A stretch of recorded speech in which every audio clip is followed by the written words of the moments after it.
Back when I was in primary school, we had a teacher that everyone hated. Mr. Hanscombe, his name was. He taught English. Mr. Hanscombe was probably about 5'5", with a ratty face and thick glasses, fat little pot belly, losing his hair on top, pretty much every genetic disadvantage you can think of, all rolled into one asshole. Damn, I hated him. I don't know if the power of being taller than 30 other human beings in one classroom went to the guy's head, but he treated us more like we were prisoners than his English students. He yelled and screamed at kids. He humiliated them. He'd put you in detention for anything he could think of. He was a nasty, nasty piece of work. He had his favourites too. Not kids he liked, but kids he particularly liked to pick on.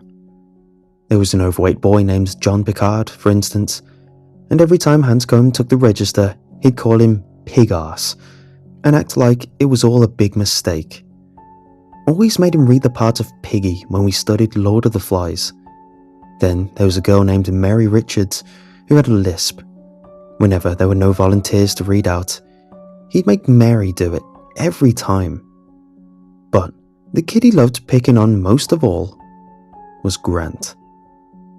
Grant was a new kid who joined us at the start of year 6. Mum told me he was a traveller, which meant he moved to lots of different places and lived in a caravan. Other kids at school had different names for him, but they'd never have said them to Grant's face. The kid was about a head taller than the rest of us for one.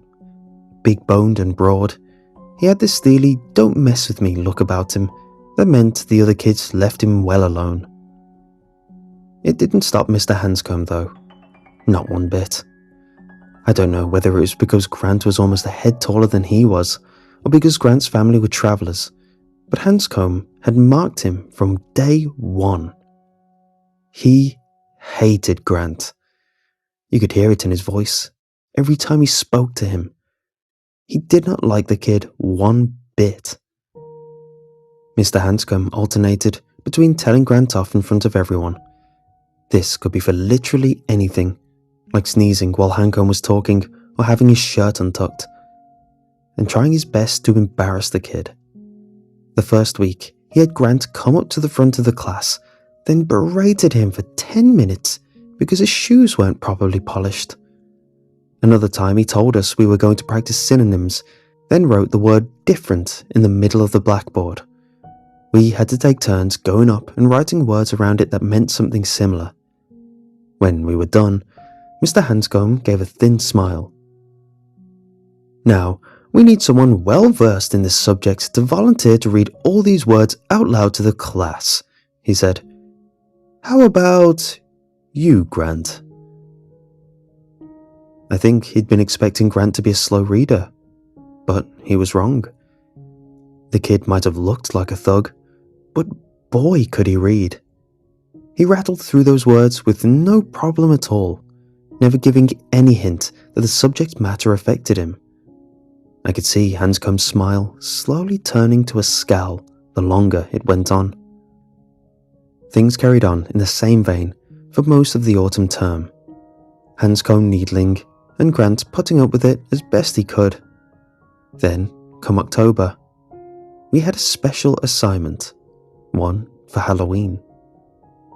The idea was to go away and write a scary story, so we could take turns reading them out loud in class on October 31st.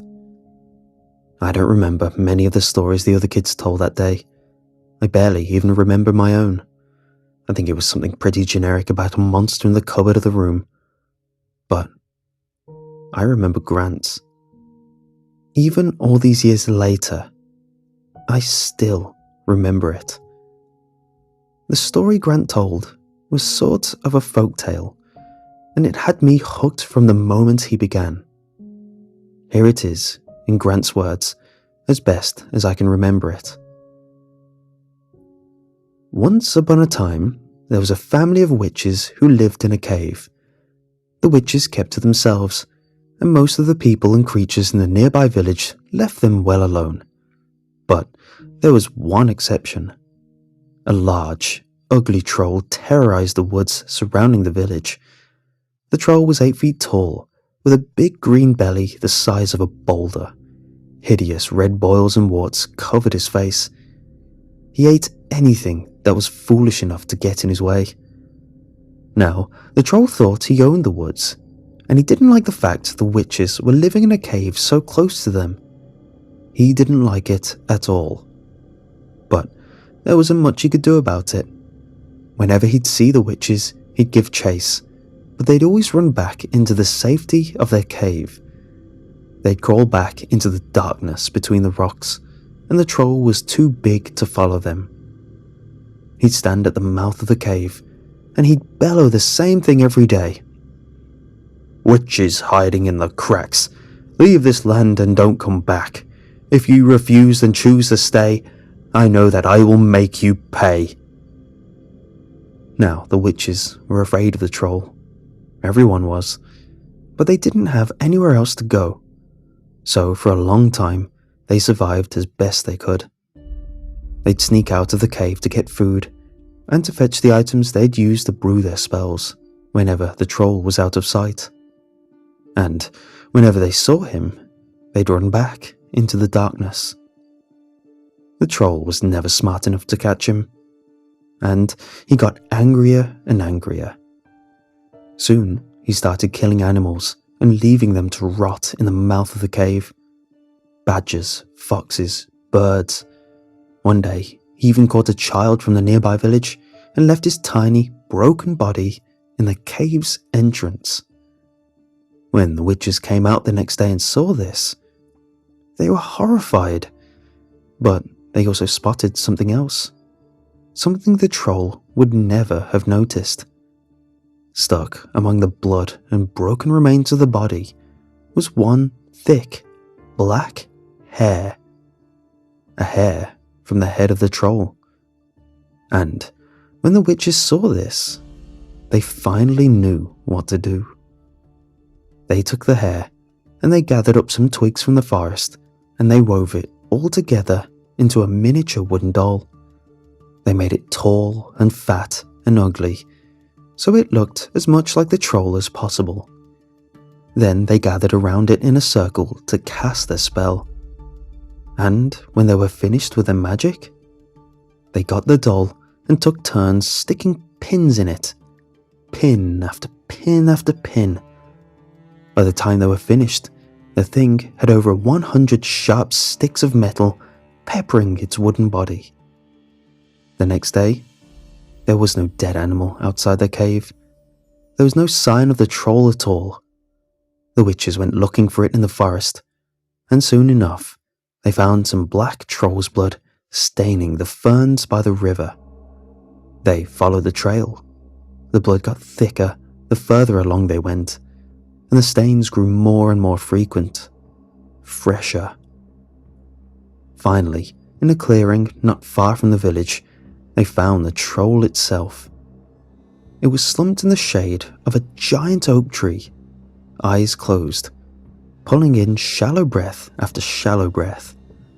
And it was bleeding from 100 tiny mouths that had been carved into its green flesh, its black blood leaching out of it in the most slow and painful way imaginable. I remember Mr. Hanscombe stopping the story at this point. He had a familiar scowl on his face as he gestured for the class to be silent. You could tell everyone had been into the story, because a bunch of kids groaned when Hanscombe put a stop to it.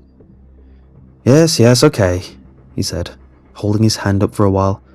I think we've heard enough, Grant. That was predictably unpleasant. I suppose you can take the boy out of the caravan, but you can never quite take the caravan out of the boy. That wasn't the last day I saw Grant, but it must have been close. He left our school a couple of weeks later. Family moved away. I heard they went further south, but no one really knew for sure. All we knew was that one day Grant was in lessons, and the next day his chair was empty. Gone. Just like that. And a few days later, so was Mr. Hanscombe. It started when a supply teacher appeared one morning to take his English class. We didn't think much of it at the time, just assumed he was sick or something. That was, until we saw the front page of the next day's newspaper. We never found out all the details. There was talk from the headmaster and whispers in the playground, sure, but mainly just a lot of rumours. No one quite knew what to believe. The one thing everyone could agree on was that Mr. Hanscombe. The police had no leads, and the details of his death were apparently too grim for the paper to print.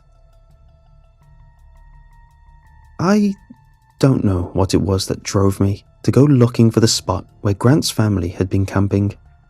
Simple curiosity, perhaps. Maybe the fact I couldn't quite shake the memory of the story he'd told.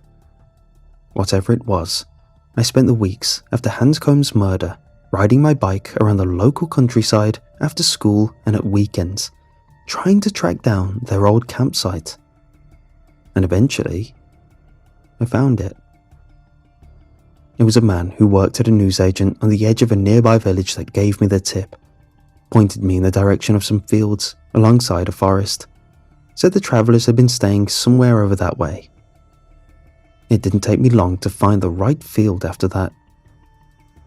It was close to the edge of the woods, not that far from the river. Reminded me a bit of the setting in the story Grant had told. Just swap the cave for a field. I set my bike down and began looking around. Grant's family had been gone a few weeks by then, but the signs were still there. Flattened patches of grass, a couple of rusted metal chairs, cigarette butts, and, in what I guess must have been the middle of their campsite, a stone circle. I don't know why, but I had a funny feeling in my stomach as I approached that circle. Butterflies, I suppose. Maybe a little fear. The stone circle was empty, but for one thing in the middle. A tiny shape, propped up against a rock. I think my mind knew what I was going to see a second before I got close enough to make it out in detail. I drew in a sharp breath. The object leaning against the rock was a doll. Wooden, painted, carved out of some nearby tree was my guess. The doll was small, but had been decorated with careful detail. A little potbelly, thinning hair. I recognized Mr. Hanscombe almost immediately. There was one thing different. Only one thing that separated the likeness of the doll from the image of Mr. Hanscombe that had appeared in the local paper. Something subtly wrong with the face. I leaned closer to get a better look, and felt a wave of nausea roll through my stomach. Both of the doll's eyes had been gouged out.